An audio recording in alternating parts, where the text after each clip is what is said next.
Hey guys, this is Sonu Ahlawat और आज इस वीडियो में लेकर आ चुका हूं आपके लिए एक जबरदस्त गवर्नमेंट जॉब अपडेट जो कि निकल के आ रहा है ईपीएफओ पर्सनल असिस्टेंट रिक्रूटमेंट 2024 की तरफ से। दोस्तों, EPFO employees provident fund organisation जो कि ministry of labour and employment government of India के अंडर आता है, जिसके अंदर पर्सनल असिस्टेंट की पोस्ट के ऊपर वैकेंसीज अनाउंस हो चुकी है। देखिए दोस्तों, ये एक ग्रुप बी की पोस्ट है, ऑल इंडिया की वैकेंसी है, मेल और फीमेल दोनों ही कैटेगरी कैंडिडेट के लिए एकदम बेस्ट पोस्ट रहने वाली है। तो आगे इस वीडियो में इस वैकेंसी की रिगार्डिंग आपको कंप्लीट डिटेल्स प्रोवाइड करूंगा। पोस्ट और वैकेंसीज के बारे में तो बात करेंगे, साथ ही इसका detail selection procedure step by step आपको समझाऊंगा।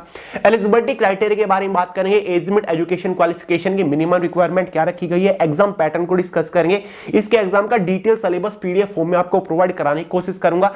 सिलेक्शन होने के बाद इस पोस्ट के ऊपर आपकी इनिशियल इनहैंड सैलरी क्या रहेगी, जो कि अपने आप में काफी बेहतरीन होती है, क्योंकि इस पोस्ट के ऊपर आपको लेवल 7 की सैलरी मिलती है। Exam centres, job profile, job location के बारे में बात करेंगे। दोस्तों, अगर आप इस यूनिक वैकेंसी को लेकर थोड़े से भी इंटरेस्टेड हैं तो वीडियो को आखिर तक जरूर देखिएगा। तो चलिए, बहुत ज्यादा टाइम वेस्ट नहीं करते, फटाफट वीडियो शुरू कर लेते हैं। देखिए दोस्तों, जैसे कि मैंने आपको स्टार्टिंग में बताया, ये vacancy EPFO employees provident fund organisation की तरफ से निकल के आ रही है, जो कि सेंट्रल गवर्नमेंट लेवल का एक बहुत बड़ा डिपार्टमेंट है। यहां पर पर्सनल असिस्टेंट की पोस्ट के ऊपर total number of vacancy 323 announce हो चुकी है। इस वैकेंसी के रिगार्डिंग एक ऑफिशियल शॉर्ट नोटिस भी निकल चुका है। जनरल कैटेगरी के लिए टोटल 132 वैकेंसी है, ईडब्ल्यूएस के लिए 32 वैकेंसी है, ओबीसी के लिए 87, एससी के लिए 48, एसटी कैटेगरी के लिए 24, पीडब्ल्यूबीडी कैटेगरी के लिए अलग से 12 वैकेंसी यहां पर रखी गई है। पर्सनल असिस्टेंट की ये पोस्ट ग्रुप बी की पोस्ट है। काफी बढ़िया सैलरी आपको सिलेक्शन होने के बाद देखने को मिलेगी इस पोस्ट के ऊपर। बात कर लेते हैं इंपोर्टेंट डेट्स के बारे में। दोस्तों, इस वैकेंसी के लिए जो ऑनलाइन फॉर्म स्टार्ट होंगे वो 7 मार्च 2024 से होंगे। फॉर्म की जो लास्ट डेट रखी गई है वो 27 मार्च 2024 रखी गई है। अभी इस वैकेंसी के रिगार्डिंग एक शॉर्ट नोटिफिकेशन ही जारी किया गया एम्प्लॉयमेंट न्यूज़पेपर के अंदर। आपको इस वैकेंसी के रिगार्डिंग जल्द एक फुल डिटेल नोटिफिकेशन देखने को मिलेगा और इसके ऑनलाइन फॉर्म भी 7 मार्च से ही स्टार्ट होंगे। अगर हम बात करें फॉर्म फीस के बारे में, जनरल, ओबीसी, ईडब्ल्यूएस वालों के लिए मैक्सिमम टू मैक्सिमम 100 रुपए फॉर्म फीस चार्ज किए जाएंगे। एसटी, फीमेल, पीएच कैटेगरी के लिए कोई भी फॉर्म फीस चार्ज नहीं किए जाते। बात करते हैं एलिजिबिलिटी क्राइटेरिया के बारे में। सबसे पहले एज लिमिट को डिस्कस करते हैं, उसके बाद एजुकेशन क्वालिफिकेशन को समझेंगे। एज लिमिट जनरल वालों के लिए मैक्सिमम 30 ईयर रखी गई है। मिनिमम एज लिमिट का यहां पर कोई भी क्राइटेरिया नहीं है। ओबीसी वालों के लिए 33 ईयर मैक्सिमम एज लिमिट है। एसटी वालों के लिए 35 ईयर मैक्सिमम एज लिमिट है। पीडब्ल्यूबीडी कैटेगरी के लिए मैक्सिमम 40 ईयर एज लिमिट यहां पर रखी गई है। जो आपकी एज कैलकुलेट होगी वो एज ऑन 27 मार्च 2024 तक होने वाली है। बात करते हैं एजुकेशन क्वालिफिकेशन के बारे में। अगर आपने कोई भी बैचलर डिग्री पास कर रखी है तो भाई आप एलिजिबल होंगे, आप फॉर्म अप्लाई कर पाएंगे। देखिए दोस्तों, वैसे तो अभी तक इसका फुल डिटेल्ड ऑफिशियल नोटिफिकेशन नहीं आया, लेकिन फिर भी ये जो मैं आपको इंफॉर्मेशन दे रहा हूं वो प्रीवियस ईयर के रेफरेंस से दे रहा हूं, और जो ईपीएफओ के अंदर अदर पोस्ट के ऊपर रिक्रूटमेंट्स निकलती है ना, उनके रेफरेंस से मैं आपको जानकारी दे रहा हूं। क्योंकि यार 2 दिन से काफी सारे लोगों की लगातार डिमांड्स आ रही थी कि भैया ईपीएफओ पर्सनल असिस्टेंट के रिगार्डिंग डाउट्स क्लियर करिए, एक वीडियो लेकर आइए। तो मैंने सोचा जब तक इसका डिटेल नोटिफिकेशन आता है, जब तक ऑनलाइन फॉर्म स्टार्ट होती है, मैं आपको इस रिक्रूटमेंट का एक ओवरव्यू दे दूं ताकि आपके काफी डाउट्स क्लियर हो जाए। बाकी कैटेगरी वाइज वैकेंसीज की सारी जानकारी, इंपोर्टेंट डेट्स, एज लिमिट के बारे में तो इसके शॉर्ट नोटिफिकेशन में भी इंफॉर्मेशन दे रखी है। ये तो मैंने आपको उसके बेसिस पर बताई, एकदम ऑफिशियल इंफॉर्मेशन। अब फाइनली बात करते हैं कि भाई सिलेक्शन प्रोसीजर क्या होगा जब आप इसके लिए ऑनलाइन फॉर्म अप्लाई कर दोगे।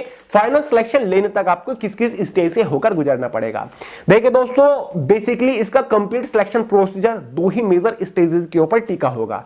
स्टेज फर्स्ट में आपका एक एग्जाम कंडक्ट कराया जाएगा। एग्जाम आपका ऑफलाइन ही होगा, क्योंकि एग्जाम आपका कंडक्ट कराया जाएगा यूपीएससी। इस रिक्रूटमेंट को यूपीएससी ही कंडक्ट करा रहा है। कई बार ईपीएफओ की काफी सारी रिक्रूटमेंट को एनटीए, नेशनल टेस्टिंग एजेंसी भी कंडक्ट कराता है, जैसे कि पिछली बार एसएसए और स्टेनोग्राफर की करी थी, लेकिन इस बार इसको यूपीएससी कंडक्ट करा रहा है, जैसे कि आपने शॉर्ट नोटिफिकेशन में भी देख लिया होगा। लेकिन फिर भी ज्यादा घबराने की जरूरत नहीं है, आप इजीली कर लोगे। ऑफलाइन एग्जाम आपका कंडक्ट कराया जाएगा। देखिए दोस्तों, अभी ज्यादा जानकारी इसके एग्जाम पैटर्न सिलेबस के बारे में नहीं है, लेकिन फिर भी मैं आपको अदर पोस्ट के रेफरेंस से बता रहा हूं कि एग्जाम में आपको कौन कौन से सब्जेक्ट्स, कौन कौन से सेक्शंस का सामना करना पड़ सकता है। देखिए दोस्तों, एक तो आपका आपका एग्जाम कंडक्ट कराया जाएगा। सेकंड स्टेज में आपका एक स्किल टेस्ट हो सकता है, उसके बारे में भी आपको जानकारी देने की कोशिश करूंगा। देखिए दोस्तों, स्टेज फर्स्ट के एग्जाम में आपके लगभग 200 क्वेश्चन हो सकते हैं। ये जस्ट एक टेंटेटिवली एग्जाम पैटर्न है। अगर कोई चेंजेस इस बार होते हैं, ऑफिशियल नोटिफिकेशन आने के बाद हमें पता चलेगा, तो मैं एक फुल डिटेल वीडियो बना के आपको तुरंत इन्फॉर्म कर दूंगा, चिंता मत करिए। तब तक आप अपनी तैयारी तो शुरू करिए, सिलेबस को तो समझ लीजिए। देखिए 200 क्वेश्चन आपके एग्जाम में हो सकते हैं। 1/3 के एग्जाम में नेगेटिव मार्किंग देखने को मिल सकती है।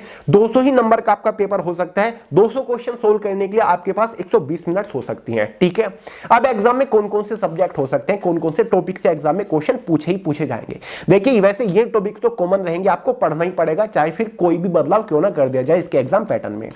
एक आपका जनरल मेंटल एबिलिटी रहने वाला है, जिसको आप जनरल इंटेलिजेंस और रीजनिंग भी बोल देते हो। ये आपको पढ़ना पड़ेगा, ऑलमोस्ट सभी टॉपिक आपको कवर करने पड़ेंगे जो कि आप एसएससी वगैरह एग्जाम के लिए करते हो। दूसरा आपका क्वांटिटेटिव एप्टीट्यूड रहेगा, अर्थमेटिक से भर भर के क्वेश्चंस आपको देखने को मिलेंगे। तीसरा आपका general English language and comprehension रहने वाला है, इसको आपको प्रिपेयर करना है, सिलेबस प्रोवाइड करा के जाऊंगा, चिंता मत करिए। चौथा आपका जनरल अवेयरनेस रहेगा, जिसमें मोस्टली इंडियन फ्रीडम स्ट्रगल यानी कि नेशनल मूवमेंट्स जो थी वो कवर आपको करनी है। करंट अफेयर और डेवलपमेंट्स आपको कवर करना है। साथ ही इंडियन पॉलिटी इकोनॉमिक्स आपको पढ़ना पड़ेगा, क्योंकि भाई ईपीएफओ डिपार्टमेंट है, इसका काम ही यही है। जनरल साइंस से आपको बेसिक क्वेश्चंस देखने को मिलेगी, बेसिक कंप्यूटर नॉलेज से भी आपको काफी सारे क्वेश्चंस देखने को मिल सकते हैं। तो भाई मोस्टली आपको इन टॉपिक्स के ऊपर फोकस करना है, इन सब्जेक्ट के ऊपर फोकस करना है। बाकी सब्जेक्ट वाइज क्वेश्चंस का वेटेज क्या रहेगा, एग्जैक्टली क्वेश्चन पेपर की मार्किंग क्या रहेगी, ये तो यार नोटिफिकेशन आने पर ही पता चलेगा। जैसे कि अभी बताया, केवल शॉर्ट नोटिफिकेशन ये भी जारी हुआ है, ठीक है।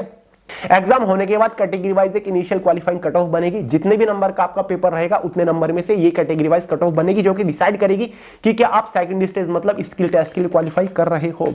अब बारी आती है स्किल टेस्ट की। अब देखिए दोस्तों, काफी चांसेस हैं कि यहां पर आपका एक शॉर्ट हैंड टेस्ट हो, स्टेनोग्राफी टेस्ट हो, जहां पर हिंदी या फिर इंग्लिश में आपको शॉर्ट हैंड लिखनी होगी 80 वर्ड पर मिनट की स्पीड से। वहीं पर हिंदी वालों को ट्रांसक्रिप्ट करने के लिए 65 मिनट टाइम दिया जा सकता है, इंग्लिश वालों को ट्रांसक्रिप्ट करने के लिए 50 मिनट्स टाइम दिया जा सकता है। ये अभी क्लियर नहीं है कि स्टेनोग्राफी टेस्ट होगा ही या फिर आपका केवल टाइपिंग टेस्ट हो जाएगा, 40 वर्ड पर मिनट की स्पीड से टाइपिंग मांगी जाएगी। ये अभी बिल्कुल क्लियर नहीं है, डिटेल्ड ऑफिशियल नोटिफिकेशन आने पर ही पता चलेगा। वैसे काफी चांसेस है कि स्टेनोग्राफी टेस्ट इसमें हो। काफी लोग ये भी बोल रहे हैं कि हाल ही में तो ईपीएफओ स्टेनोग्राफर की वैकेंसी अलग से निकली थी, तो इसमें आपका स्किल टेस्ट सिंपल ही हो सकता है। तो चलिए, जैसा भी होता है मैं आपको इन्फॉर्म कर दूंगा। वैसे अगर आपको टाइपिंग स्टेनोग्राफी अभी नहीं आती, फिर भी आप फॉर्म अप्लाई कर पाओगे, क्योंकि यहां पर सिंपली ग्रेजुएट पास कैंडिडेट्स एलिजिबल होते हैं। समझ गए। स्किल टेस्ट क्वालिफाइंग नेचर रहता है। इसको क्वालिफाई करने के बाद फाइनल मेरिट आपकी बनेगी, और वो केवल एग्जाम के मार्क्स के बेसिस पर बनेगी। अब चाहे एग्जाम आपका 100 नंबर का हो, या फिर 200 नंबर का हो, या फिर 300 का, या फिर 600 का हो, उतने में से आपकी फाइनल मेरिट बनेगी और फाइनली आपका सिलेक्शन हो जाएगा। इसमें आपको कोई भी ज्यादा इंटरव्यू वगैरह देखने को नहीं मिलेगा, अलग से डिस्क्रिप्टिव पेपर वगैरह आपको देखने को नहीं मिलेगा, ठीक है। ऑब्जेक्टिव क्वेश्चन पेपर आपका रहेगा हिंदी और इंग्लिश दोनों ही लैंग्वेज में, उसके बेसिस पर आपको फाइनल सिलेक्शन मिल जाता है। सिलेबस के बारे में अगर बात करें तो दोस्तों, इसके एग्जाम का detail syllabus subject wise topic wise PDF form में मैंने टेलीग्राम चैनल के अंदर प्रोवाइड करा दिया, लिंक डिस्क्रिप्शन बॉक्स में, वहां से सिलेबस को समझ लीजिए एक बार। वैसे मैंने आपको ईपीएफओ की अदर पोस्ट के रेफरेंस से वो सिलेबस प्रोवाइड कराया है, जैसे कि ईपीएफओ एओ ईओ की पोस्ट होती है ना, साथ ही स्टेनोग्राफर या फिर सोशल सिक्योरिटी असिस्टेंट, उसके बेसिस पर एक सिलेबस प्रोवाइड किया है, क्योंकि टॉपिक सिलेबस ऑलमोस्ट आपका सेम ही रहेगा, ज्यादा डिफरेंस आपका नहीं होगा। उसके बेसिस पर तब तक आप तैयारी शुरू कर दो, क्योंकि दोस्तों यहाँ पर एक एक मिनट एक एक दिन बहुत ज्यादा कीमती है। वेट मत करिए कि भाई 7 मार्च से फॉर्म स्टार्ट होंगे, हम तो तभी से तैयारी में लगेंगे। अब कम से कम सिलेबस का तो ओवरव्यू ले लीजिए। फाइनली बात करते हैं सिलेक्शन होने के बाद पर्सनल असिस्टेंट की पोस्ट के ऊपर सैलरी क्या मिलेगी। देखिए दोस्तों, ये एक ग्रुप बी की पोस्ट है। इस पोस्ट के ऊपर आपको लेवल 7 की सैलरी मिलेगी, और इस पोस्ट का जो बेसिक पे होता है ना, वो लगभग 44,900 होता है, ठीक है। यानी कि इस पोस्ट के ऊपर जो आपकी फाइनल सैलरी होगी, इनिशियल इन हैंड सैलरी होगी, just after selection with online extra allowances after 7th पे कमीशन, वो आपकी 75,000 के आसपास होगी। छोटी बात नहीं है, जस्ट आफ्टर सिलेक्शन 75,000 आपको शुरुआती सैलरी मिलेगी। बहुत ही बढ़िया सैलरी है, लेवल 7 की सैलरी है। तो ऐसी रिक्रूटमेंट, ऐसी पोस्ट मिस नहीं करा करते भाई। और हर साल आपकी सैलरी में इंक्रीमेंट मिलता रहेगा, सैलरी इंक्रीज होती रहेगी। एग्जाम सेंटर्स आपको ऑल ओवर इंडिया में देखने को मिल जाएंगे, अपने होम स्टेट में आसपास के शहर में आपको एग्जाम सेंटर मिल जाएगा। जो प्रोफाइल बड़ी इंटरेस्टिंग है, हमेशा आपको ऑफिस सेक्शन के अंदर रहकर कंप्यूटर बेस्ड, कंप्यूटर रिलेटेड काम करना है, मोस्टली आपको क्लरिकल काम करना है, कोई भी फिजिकल कोई भी फील्ड ड्यूटी आपकी इसमें नहीं होगी, ठीक है। जो आपके ऊपर बड़े ऑफिसर होते हैं, चाहे वो एपीएफसी का ऑफिसर हो या फिर अकाउंट ऑफिसर हो, उसके एज अ पर्सनल असिस्टेंट के तौर पर आप काम कर रहे होंगे। जॉब लोकेशन आपको ऑल ओवर इंडिया के अंदर देखने को मिल जाएंगे, होम स्टेट में भी जॉब लोकेशन मिलने के काफी बेहतरीन चांसेस होते हैं। प्रोबेशन पीरियड इसमें मैक्सिमम टू मैक्सिमम 1.5 साल हो सकता है, बाकी डिटेल ऑफिशियल नोटिफिकेशन आने पर पता चल जाएगा। तो चलिए दोस्तों, उम्मीद करता हूं मैंने आपके सभी डाउट्स क्लियर कर दिए। बाकी नोटिफिकेशन आने पर आपको तुरंत वीडियो प्रोवाइड करूंगा, चिंता मत करें, रेगुलर बेसिस पर चैनल के ऊपर बने रहिए। वीडियो पसंद आई हो लाइक करेगा, दोस्तों के साथ शेयर करेगा, चैनल को सब्सक्राइब करना मत भूलेगा। मिलते हैं अगली वीडियो में बहुत ही जल्द, तब तक के लिए जय हिंद।